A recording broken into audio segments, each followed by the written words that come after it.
I'm Jeanette Gadati. I'm of Accurate Body Language. I am a truth and deception detection expert.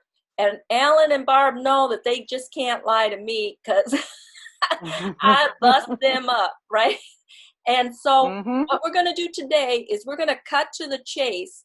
I am so thrilled that each of you are here because you're going to analyze. You first will see the video of Christopher Watts, and I'm going to pause, and I want all of you to type in whatever you notice about Christopher Watts' body language. So we're going to do a pre-viewing of 4 minutes of his interview. Everybody in this meeting will type into the chat what you notice. And then after the 4 minutes, you're going to hear my analysis. And once you hear my analysis, you're going to say, oh my gosh, I can't believe she captured all of that.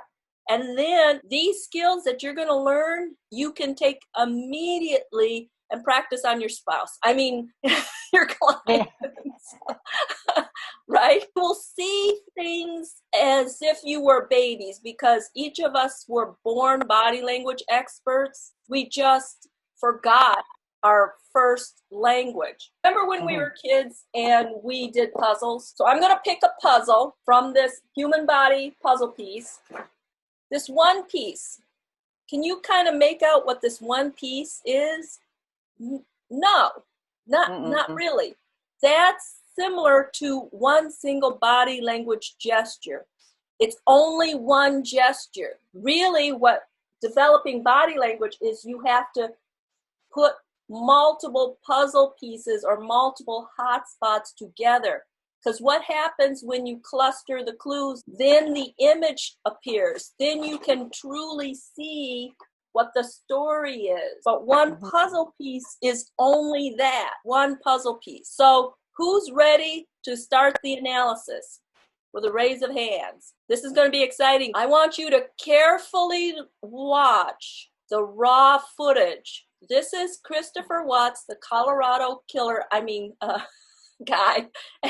And he was being interviewed trying to explain or being questioned by the news media about his missing wife and 2 missing daughters. I want you to watch very carefully, and then I'm going to pause after a few seconds, and I want you all to type in what you see or you don't see in the chat. So pay close attention, and I'm going to pause to allow everybody to type. This is going to be so much fun. Chris Watts, WATTS. What's going on right now? Right now, it's got K9 units, the sheriff's department. Okay, whoever noticed anything can type their comments. He moved his eyes up to the left. Okay, and then let me know if it's okay to continue. Broke eye contact with the person. And you can see Barbara's comments. I'm talking. Okay. Yep. All right. So I'm going to continue, Barb. Everybody's like they're doing their best right now to figure out like if they can get a scent, see where they went. They went on foot, they went in a car, they went somewhere. Okay, go ahead and type.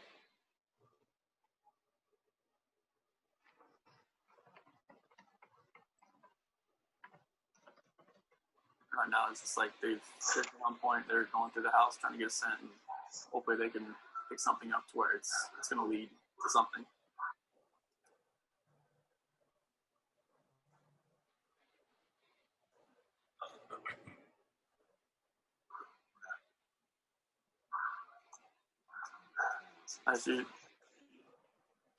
So that was the antecedent when the interviewer asked, so what happened?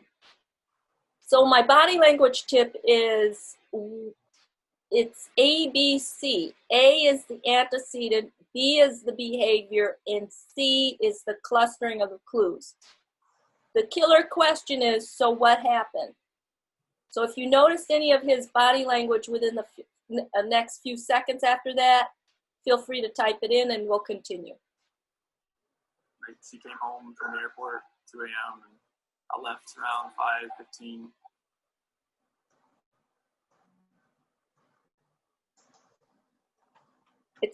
It's also not, it's also what a person says and what they don't say.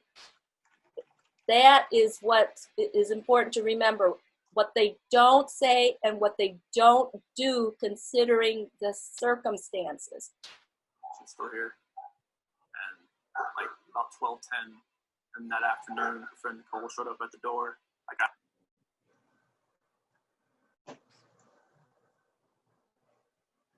I had texted a few times that day, called her, say, you know, but she never got back to me, but she doesn't get back to any of her people.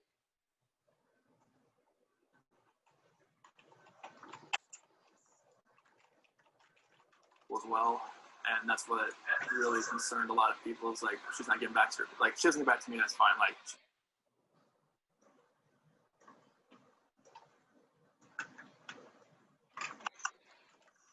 she was busy during the day, but she didn't get back to her people, which was very concerning. And Nicole called me when she was at the door.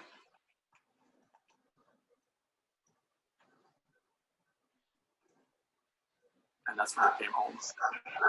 And then walked in the house and nothing. That was a big hot spot right there.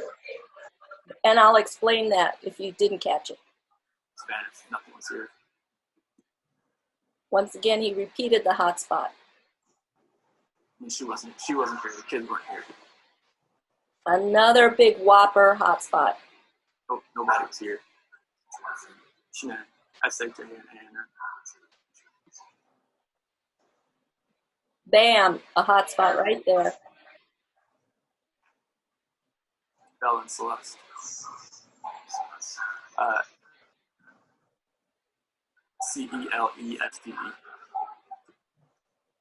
Hard gulp right there. Bella's 4, Celeste's 3.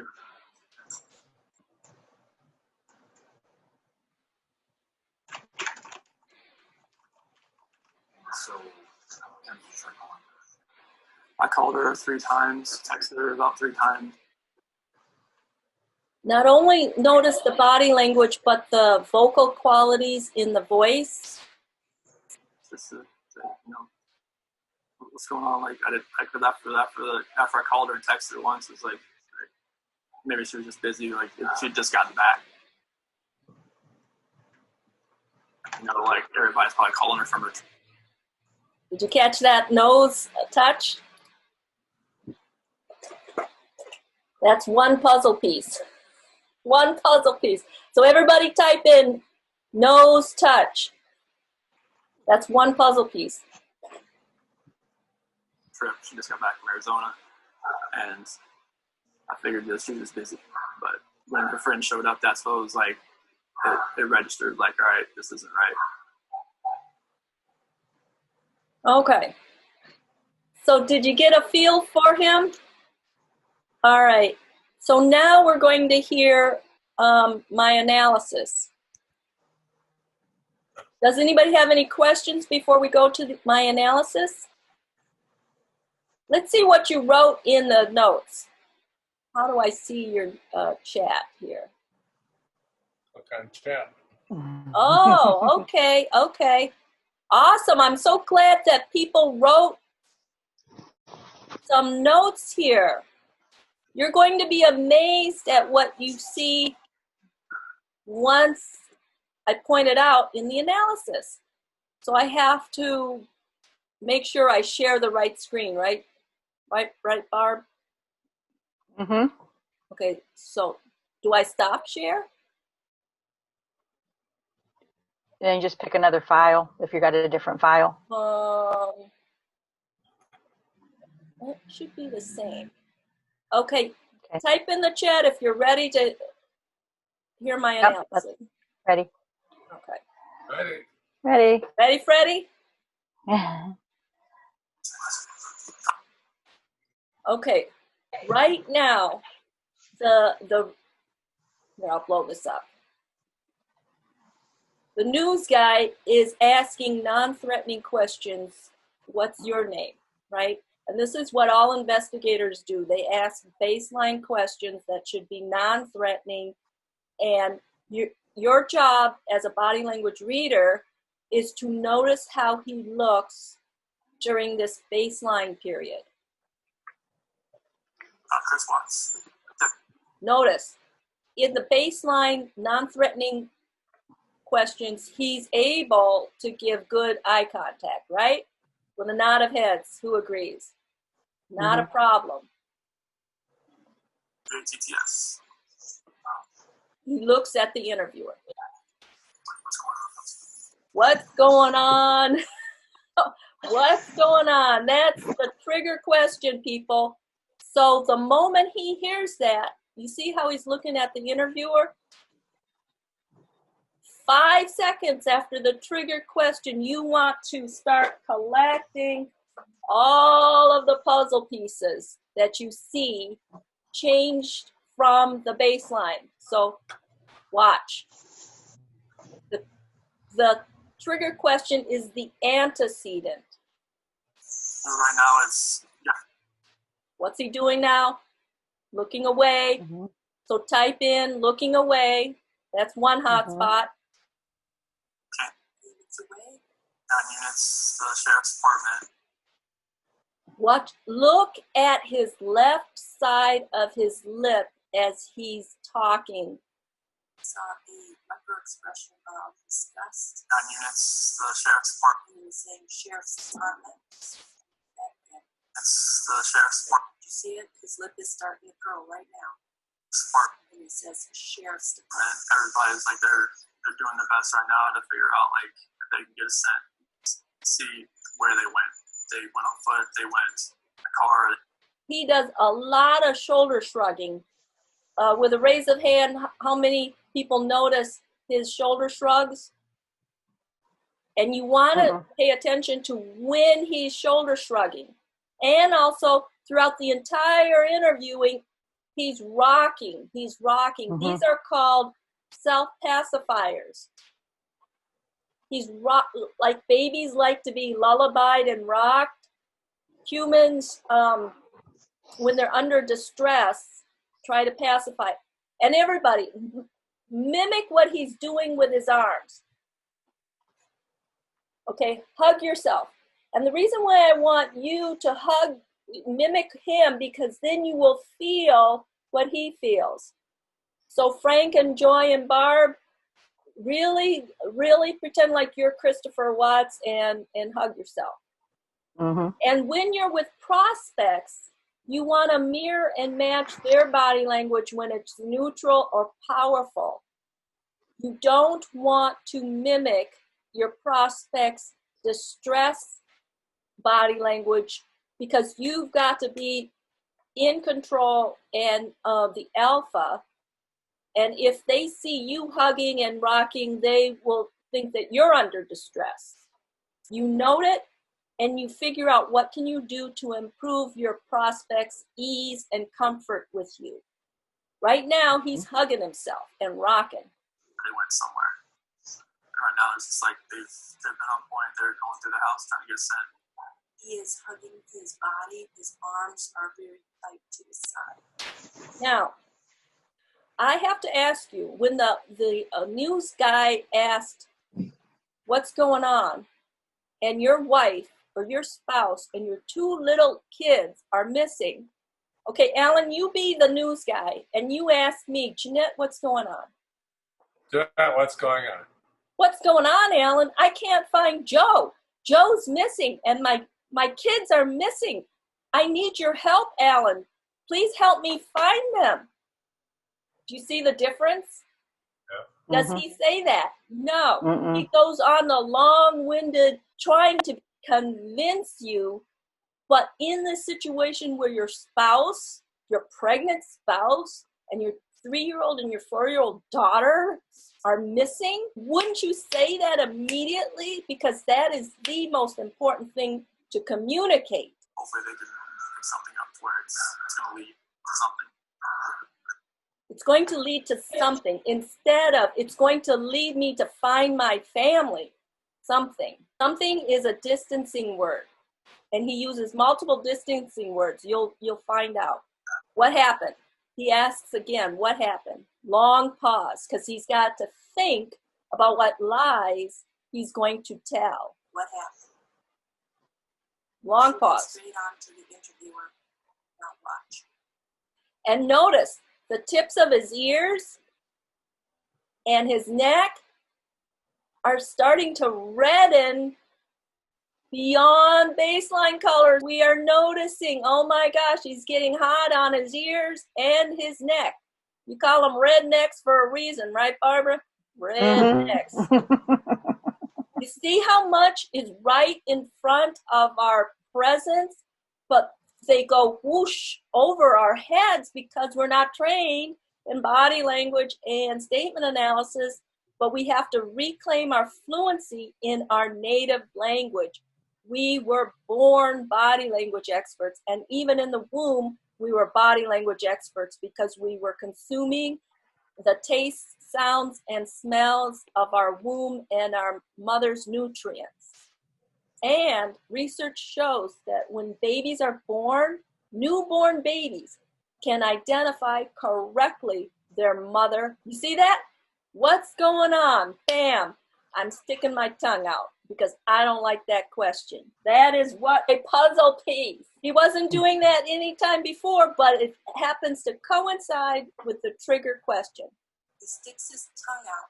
The trigger was what happened. He's pausing to figure out what to say.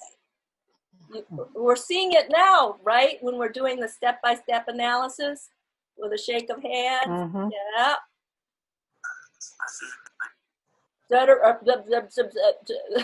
Right? Because liars have to figure out what kind of lies can I weave. But a truthful person, when Alan asked me, what's going on, Jeanette? What's going on, Alan? I can't find Joe. Joe's missing. Oh my God, please help me find Joe. He might be hurt somewhere. And does he look like he's distressed at all? He's missing, quote, missing his pregnant wife, 3-year-old and 4-year-old. How many lines of stress do you see in his forehead? 0. She came home from the airport at 2 a.m. and I left. She came home. Who are we talking about? She. Liars will omit pronouns, possessive pronouns. Around 5:15, she was still here. Continue. And like about 12:10, and that afternoon, her friend Nicole showed up at the door. Now, did you see how his head pointed? Nicole showed up at the door. That is congruent body language. That is credible body language because he moved his head and his shoulder to the door. So that sentence is believable. Like I had texted Shannon a few times that day, called her, say, but lots of shoulder shrugs. And look at, every time he's talking about Shanann, my God, this upper lip of disgust curls up. Why doesn't it curl up when he's talking about other subjects? It's only when he's talking about Shanann and the girls. Are we noticing these little clues now that we're pointing them out? Mm-hmm. Type in yes if you agree.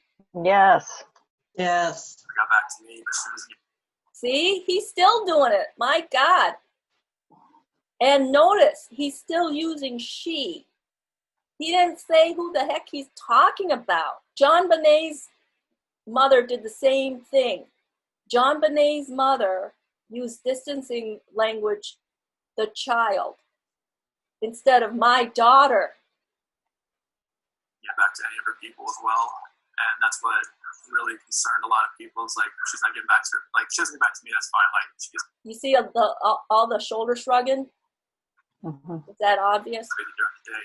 She can get back to her people. He's going in a long-winded story. Truthful people hit you with the most important thing immediately. Liars tend to go on and on and on about nothing to confuse and convince you. The normal curve of a story is a certain percentage is the meat of the story of where the action is should be the most important thing. And also you tell about emotions. He's going on and on and on about nothing. Nicole called me when she was at the door. Now notice, he did it again. Nicole called me when she was at the door. With a raise of hands, who feels that that body language is credible? That is credible. Okay? So you're noticing when he is saying credible statements, his body language is congruent. When he's not, he's restricted and he's rocking and he's pacifying. And that's when I came home. And then walked in the house and nothing. Did you see the contempt there? He's describing his family as nothing. He doesn't even say their names. When Alan asked Jeanette, what's going on? Immediately I said, Joe's missing. Help me find Joe. This killer doesn't even say his family's name. He doesn't. He called them nothings. Did you catch it now? No, nothing was here. I can't find my wife. I can't find my children. So he uses nothing was here, which is distancing instead of I couldn't find my wife. My kids were missing. So he refers to his family as nothing. So he didn't use possessive pronouns to describe his missing family members. Nobody was here. Not only does he say nothing, nobody was here, right? He can't even stomach saying his wife's name, his little girl's name. Nobody was here, instead of referring directly about his family members. The interviewer notices this, and he's the one who has to ask Christopher, what's your wife's name? When John Bonet's mother called 911, she didn't say, I can't find my daughter. John Bonet is missing. Patsy Ramsey said, we have a note. We have a ransom. So the first two things, the highest priority from Patsy Ramsey was, we have a note. And what's the pronoun that she used in that sentence? We. We. We means association. So she just implicated her husband. We have a note. And the note and the ransom trumps the priority of, oh my God, John Bonet's missing. I can't find John Bonet.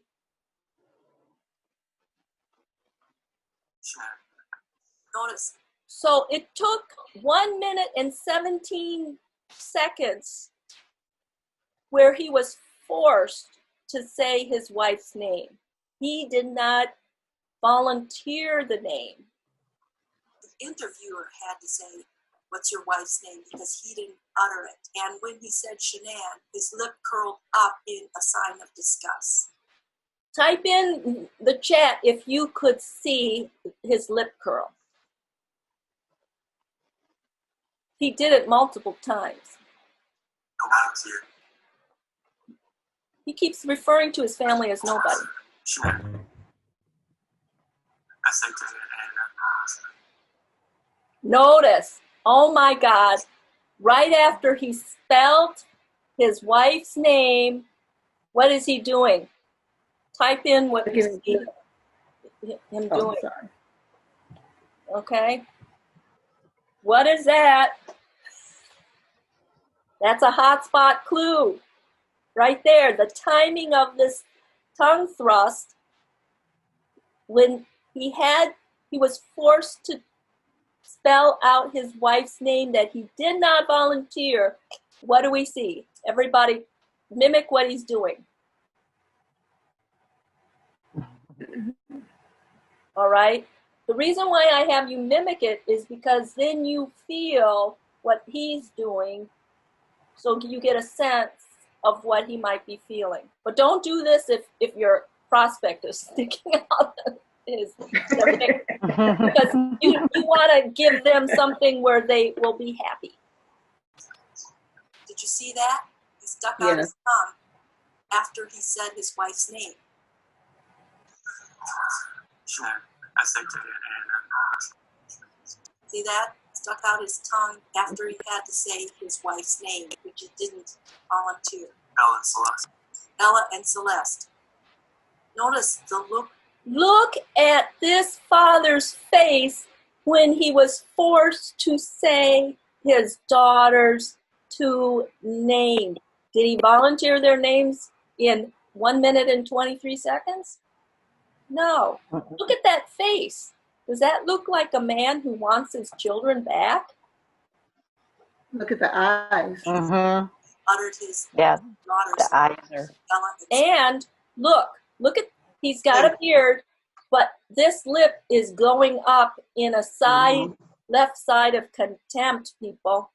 Wow. And look at this eye. Right. Do you see any distress signals? Okay, everybody, pull up the inside corners of your eyebrows upward. Okay? Alan, pull them up, dear. Frank, I can't see you, but Joy. Okay, when we are truly distressed, okay, I think you can see mine. You see mine? Everything is gravity deflating behavior. Okay, pull your face down. Gravity deflating. That's when you're sad. Okay, and then these will pull up when you're in distress. Do you see any of that with this guy? He does look bored. Forced to say their name. He's No forced to sign say on their his name. face of distress or worry. I think his lip is curled right here. He looks bored. And I do believe it is, because look at, see this pulled up muscle here? We don't see it here. All of this was happening right in front of us. When we are trained in body language and statement analysis, then these things become more obvious, and you can make better decisions in your life when you know more of what the person is really communicating with you through their body. Forcing to answer questions he doesn't want to answer. CELEST. Oh, did you see the hard gulp? Yes. And he's doing the contempt. You see this?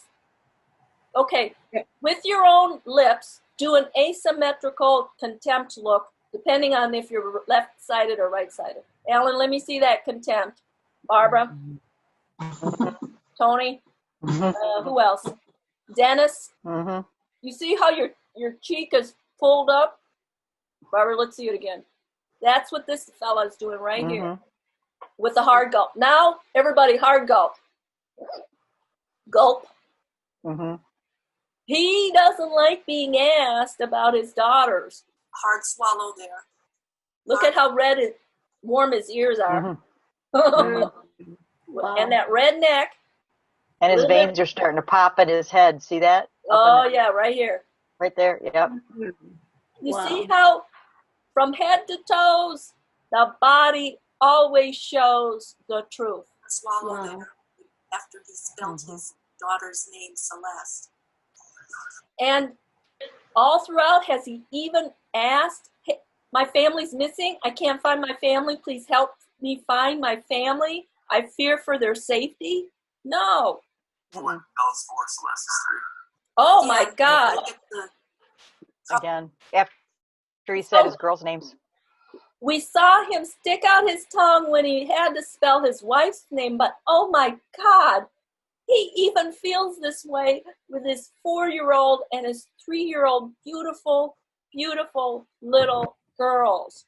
Does this father want his children back? No. You know why? Because he killed them. Tongue thrust and his sleepy eyes. Now, everybody, make your lips disappear. Your lips disappearing.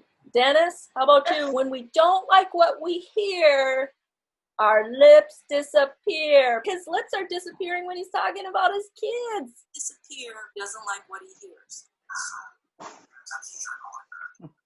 I called her 3 times. So he's starting to make up BS. His voice starts to crack. Do you hear that? When we're stressed out, our throat gets really dry. They sound a little cracked. Sounds rough. I called her 3 times, texted her about 3 times. Can you hear just it to- crackling? Shoulder shrugs, multiple shoulder shrugs. What's going on? Like, after I called her and texted her once, it's like, maybe she was just busy. Like, she You see the curl now? just got back. Like, everybody's probably calling her from her trip. She just got back. Everybody saw the nose touch, right? Mm-hmm. Stress is evaporating in the nose, so the little hairs are tickling. Arizona. And I figured she was just busy. But when her friend showed up, that's what I was like. The only truthful statement is when Nicole showed up at the door, right? Okay, everybody nod your head toward the door when Nicole showed up at the door. That's his only truthful sentence. It registered like, all right, this isn't right. You notice the increased blink rate? Okay, everybody. Alan, Tony, Frank, Dennis, Joy, increase your blink rate. Increase your blink rate. Tony, are you blinking? Yep. So when you're in front of clients and you see their blink rate go up, that's not when you want to close on them. You've got to figure out how to increase your ease and comfort and rapport with them, which sometimes may mean, hey, Barb, why don't we walk and talk? And I want to show you this wonderful coffee that we have over here. Would you like a cup of coffee or tea? You want to get them up. If they're looking like this, you want to get them up and moving. And when you're side by side walking with them, you want to match their pace. If their leg goes out, if their right leg goes out, you're matching and mirroring so that you're in synchronicity. Because when you are in synchronicity, that means they feel like you are connected with them. I mean, right now I don't even want to just like throw anything up. Oh my gosh, what do we see here? Mm-hmm. Does this man love his family? No. No.